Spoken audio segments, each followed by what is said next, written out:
الذين آمنوا وعملوا الصالحات وتواصوا بالحق وتواصوا بالصبر صدق اللہ العظیم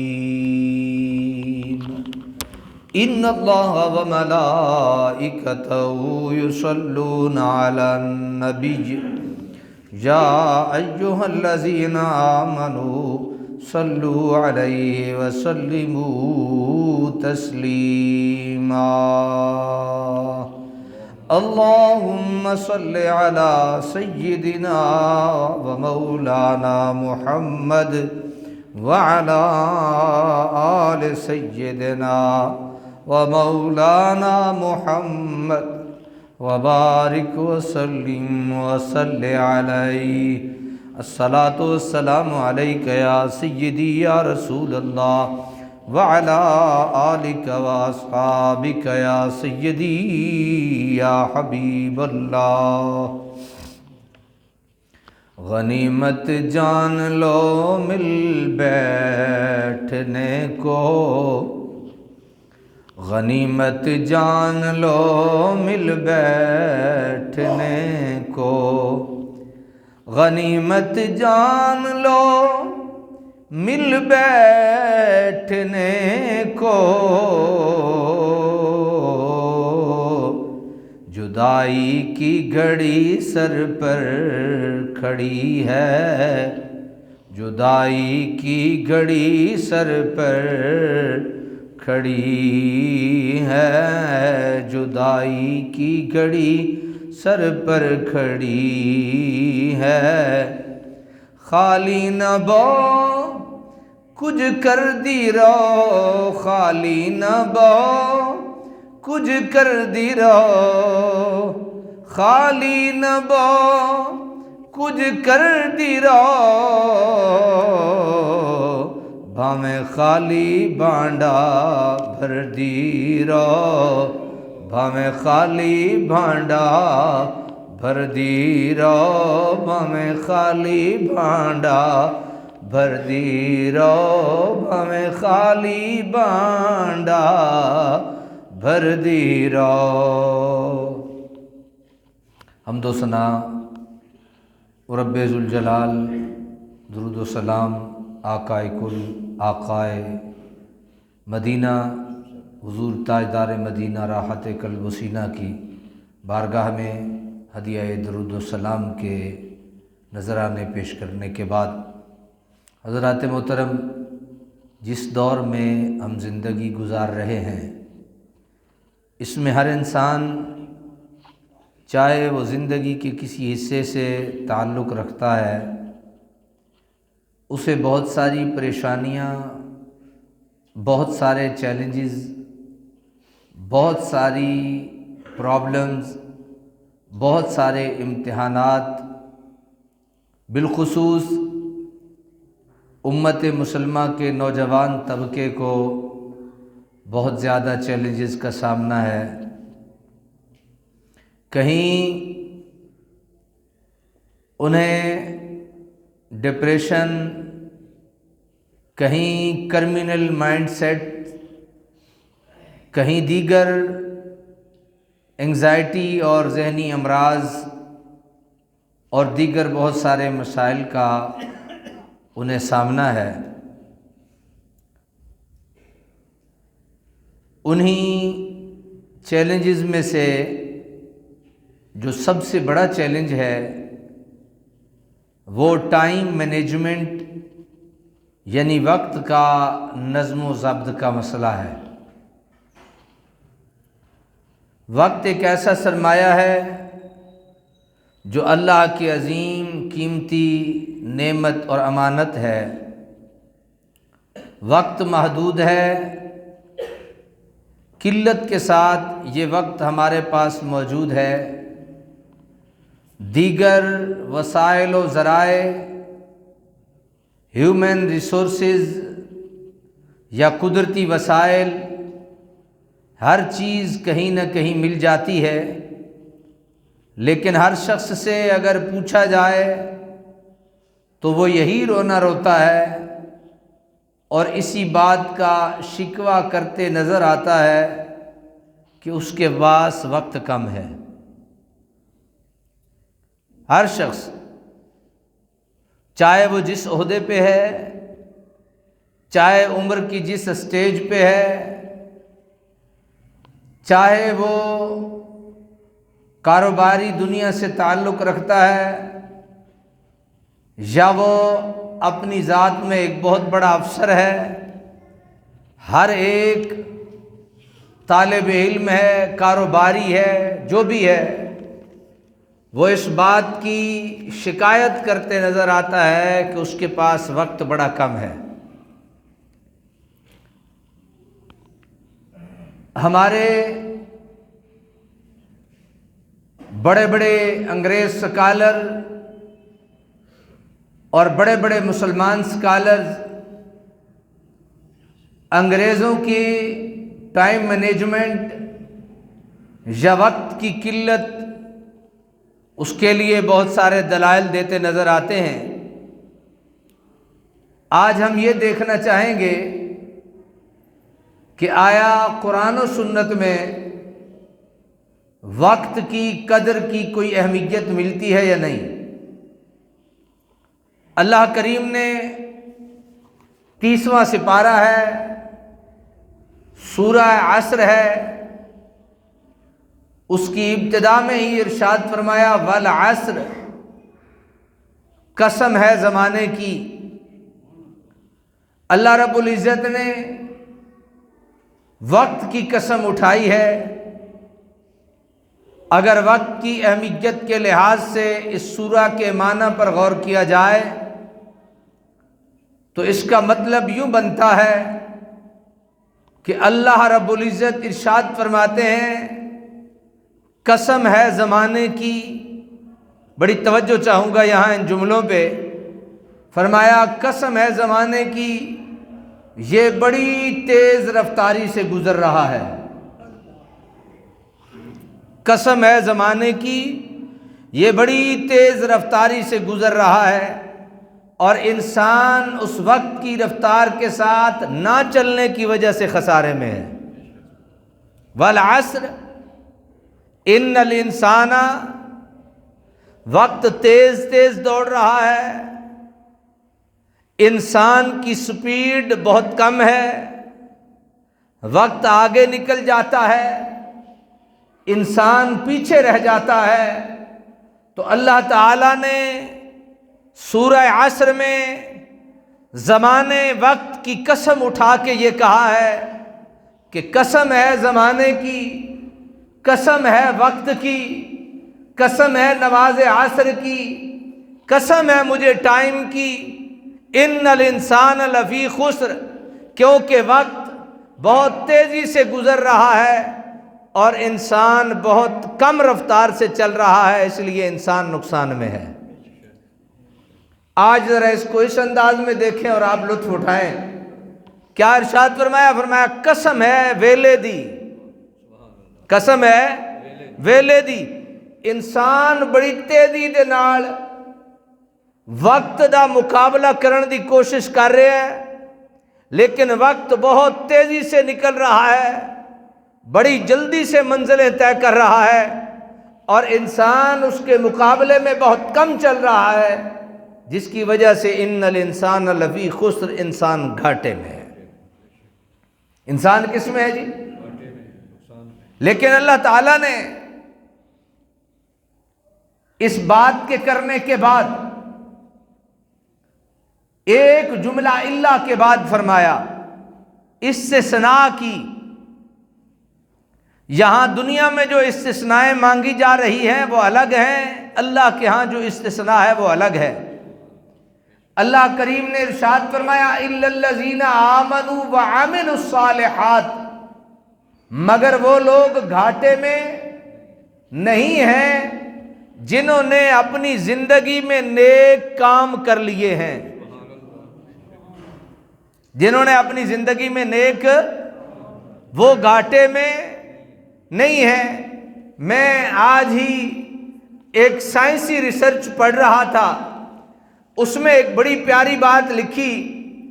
اللہ کے پیارے نبی صلی اللہ علیہ وسلم نے فرمایا، اور یہ کب فرمایا؟ 1400 سال پہلے فرمایا۔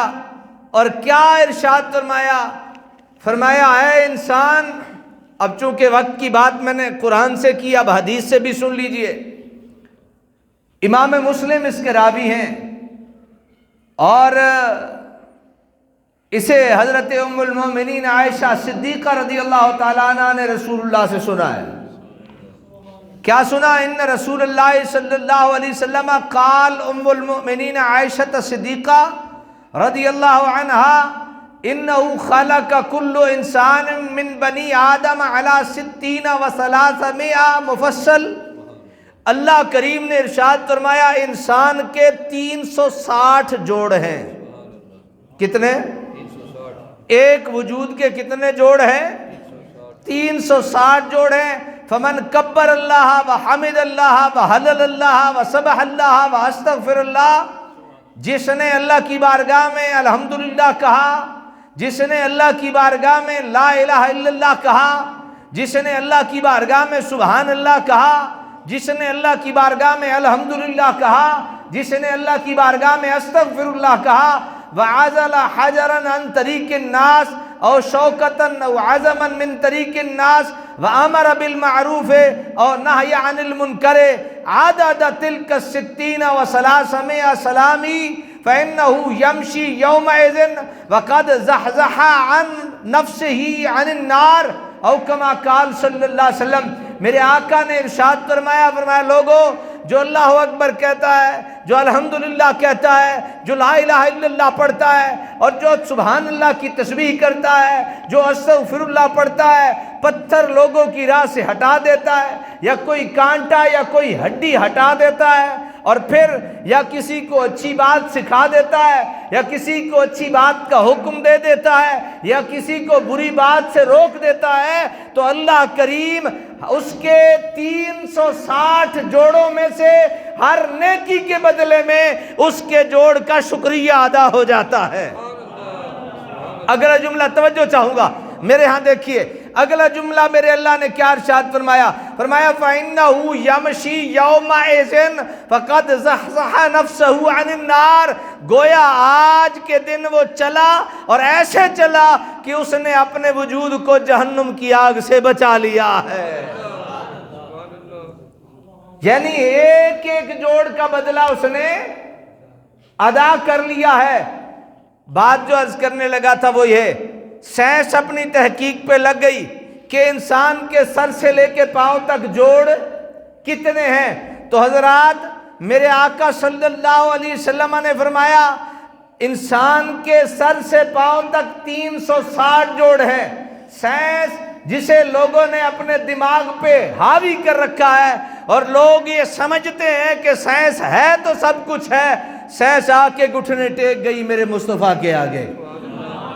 سائنس نے تحقیق کی، سائنس نے کہا کہ ایک انسان کے وجود کے 360 نہیں 340 جوڑ ہیں۔ کتنے جوڑ ہیں؟ میرے آقا نے 1400 سال پہلے کیا فرمایا؟ 360۔ سائنس کیا کہنے لگی؟ 340۔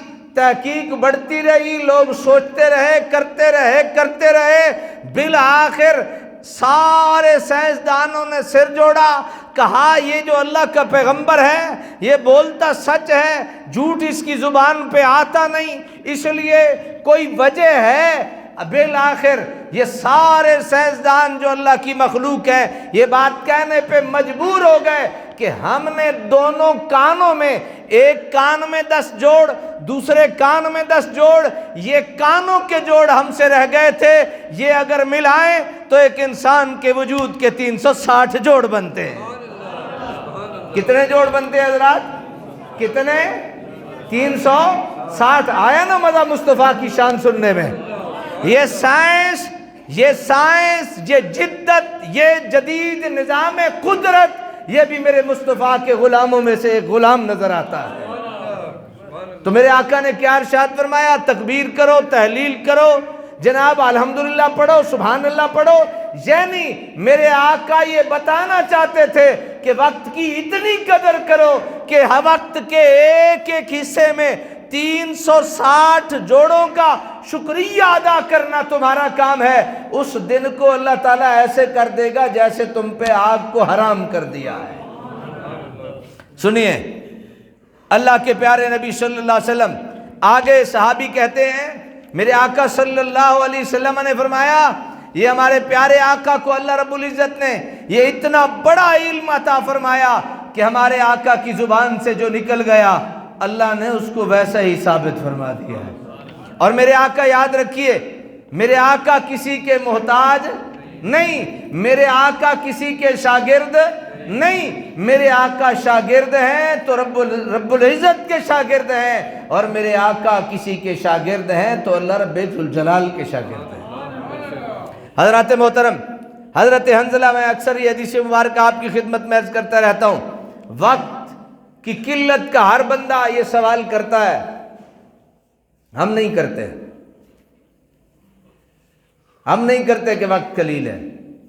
ہم تو کہتے ہیں کہ الذین آمنوا وعملوا الصالحات, جس نے نیک کام کر لیا بس اس کے سارے کام پورے ہو گئے. اپنی زبان پہ کلمہ طیب رکھیں, اپنی زبان پہ اللہ اکبر کی تسبیح رکھیں, اپنی زبان پہ میرے آقا پہ درود و سلام رکھیں, اور پھر دیکھتے چلے جائیں کہ میرے آقا زندگی میں کامیابیاں کیسے عطا فرماتے ہیں. حضرت حنظلہ تشریف لائے میرے آقا کے پاس, جا رہے تھے, روتے جا رہے تھے, اور اپنی زبان پہ یہ جملہ تھا نافق حنظلہ نافق حنظلہ, حنظلہ منافق ہو گیا. میرے آقا صدیق اکبر ملے, فرمایا حنظلہ میرے بھائی خیریت ہے؟ فرمایا ہاں میں منافق ہو گیا ہوں, میرے اندر نفاق آ گیا ہے. فرمایا آئیں چلتے ہیں رسول خدا صلی اللہ علیہ وسلم کی بارگاہ میں.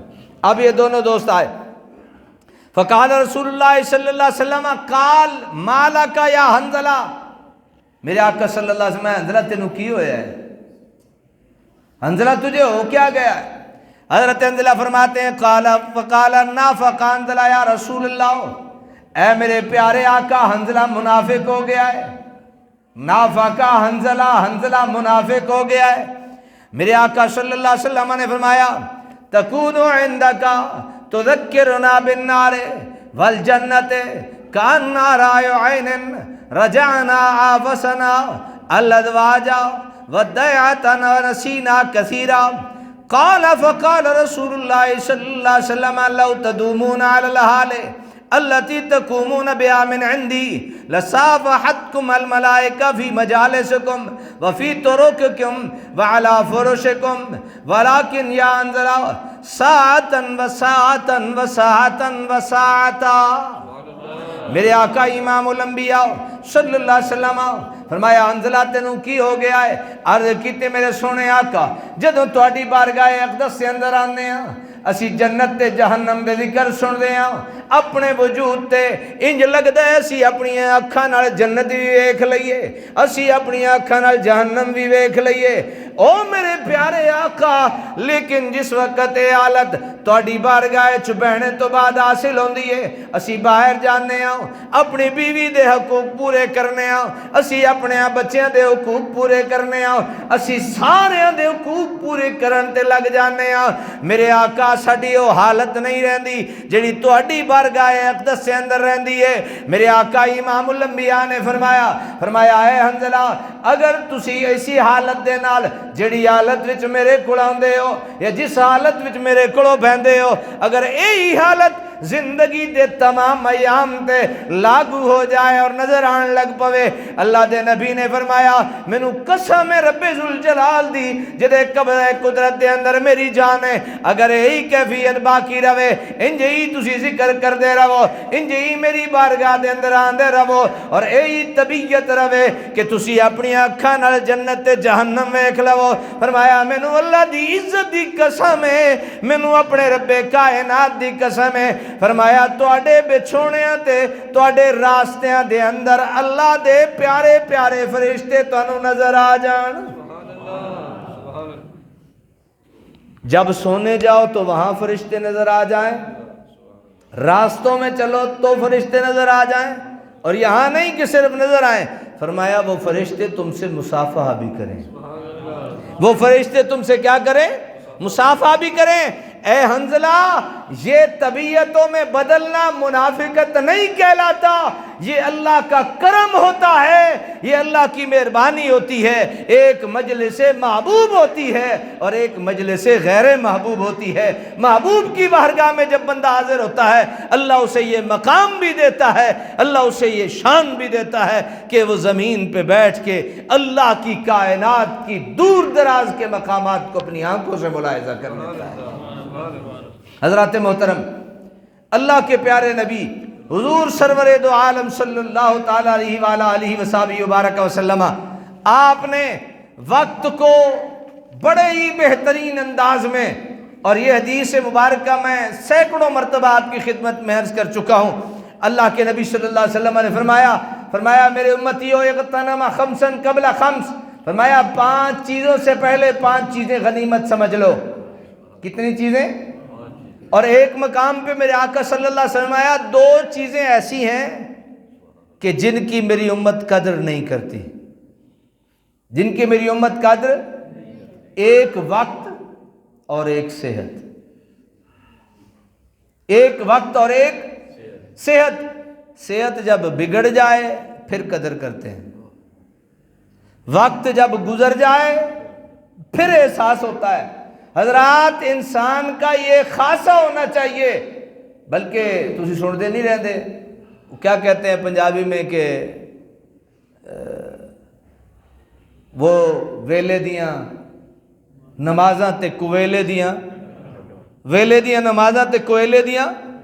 تو حضرات، یہ ہمیں کیا پنجابی میں بھی درس دیا جا رہا ہے، اور میرے رب کائنات اپنی پاک کلام میں یہ وقت کی اہمیت کو یوں بیان کرتے ہیں، ان الصلاۃ کانت علی المؤمنین کتابا موقوتا، فرمایا وقت پہ نماز فرض ہے۔